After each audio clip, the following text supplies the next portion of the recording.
ഞാൻ പറഞ്ഞില്ലേ പണ്ടത്തെ കാലത്ത് ഒരു അണ്ടർസ്റ്റാൻഡിങ് ഒക്കെ ഉണ്ടായിരുന്നു. പക്ഷെ പിന്നെ പിന്നെ പിന്നെ അതൊരു എന്താ പറയുക,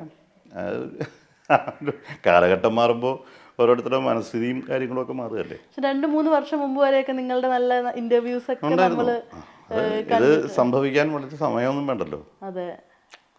പിന്നെ ഈ പരസ്പരം മനസ്സിൽ പൊരുത്തമില്ലാതെ വരുമ്പോൾ മാറി താമസിക്കുക എന്നുള്ളതാണല്ലോ എപ്പോഴും നല്ലത്.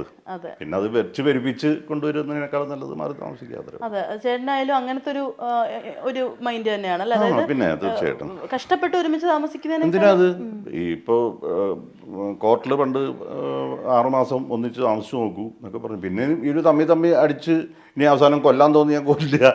എന്തിനാ വെറുതെ അങ്ങോട്ട് പോകുന്നത്? അതെ, പറ്റില്ല എന്ന് തോന്നുകയാണെങ്കിൽ സ്പ്ലിറ്റ് ചെയ്യുക. ഹെൽത്തി ആയിട്ട് ഒരു മ്യൂച്വൽ ആയിട്ട്. അത്രേ ഉള്ളൂ. ഇപ്പോൾ ഫോറിൻ കൺട്രീസിലൊക്കെ അങ്ങനെയല്ലേ. അതെ. പക്ഷേ അവിടെ ഒരു ഗുണമുള്ളത് ആഫ്റ്റർ ഡിവോഴ്സ് അവർ തമ്മിൽ റിലേഷൻഷിപ്പ് ഉണ്ടാവും. ഐ മീൻ ഫ്രണ്ട്ഷിപ്പ് ഉണ്ടാവും. അവർക്ക് എപ്പോൾ വേണേലും ചെന്ന് അങ്ങോട്ടും ഇങ്ങോട്ടും മീറ്റ് ചെയ്യാം, കുട്ടികളെ അവിടെ ചെന്ന് കാണാം, ഇവിടെ അങ്ങനൊരു ഇതുണ്ടാവും.